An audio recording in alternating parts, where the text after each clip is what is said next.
स्वागत है आपका मेरे चैनल में। मैं आपका साथी प्रदीप कुमार मिश्रा फिर आपके लिए एक अच्छी सी कहानी लेके आया हूँ। साथियों, हमारी कहानी कुछ ऐसी शुरू होती है कि एक व्यापारी था। वह एक शहर में अपना घोड़ा बेचने के लिए आया।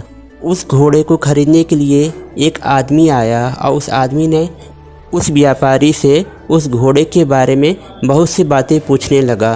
और उसके बाद उस व्यापारी ने उस आदमी से कहा कि तुम ये घोड़ा नहीं खरीद सकते हो, तुम यहाँ से चले जाओ। और वह आदमी वहाँ से चला गया।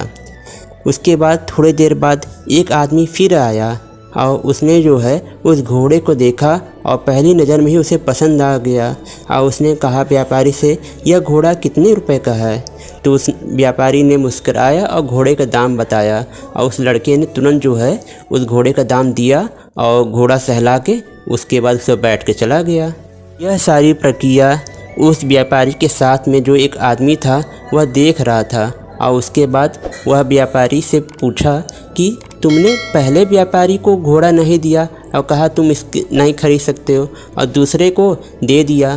तो उसने कहा कि जो पहला आदमी आया था वो अपनी कमाई का पैसा दे रहा था जो वह खुद कमाया था, इसलिए वो घोड़ा खरीदने से पहले वह सारे घोड़े की बातें पूछ रहा था।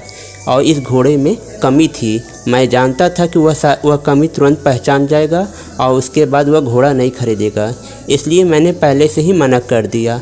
और जो दूसरा आदमी आया वह घोड़ा इसलिए ख़रीदा क्योंकि वह पैसा जो उसने मुझे दिया वह उसका कमाया हुआ नहीं था, वो उसके पिता का कमाया हुआ था। साथियों, जब कोई व्यक्ति अपनी मेहनत से, अपने खून पसीने से जब पैसा कमाता है तो उसे खर्च करने से 2 बार सोचता है। लेकिन जब हमें जो है ऐसे ही पैसा मिल जाता है तो हम लोग अपने उस पैसे का कोई मूल्य नहीं समझते और उसे अनायास खर्चा कर देते हैं। इसलिए साथियों, हमेशा मेहनत करना चाहिए, परिश्रम करना चाहिए और ईमानदारी से पैसा इकट्ठा करना चाहिए, तभी जाके जीवन खुशहाल हो सकता है। साथियों, उम्मीद है मेरी यह छोटी सी कहानी आपको पसंद आई होगी। साथियों, अगर आप लोग को मेरी यह कहानी पसंद आई हो, इसे ज़्यादा से ज़्यादा लाइक करें, शेयर करें और मेरे चैनल को सब्सक्राइब करें। मैं आपको अगले वीडियो में फिर मिलूँगा, तब तक के लिए आप मुझे इजाज़त दीजिए। नमस्कार।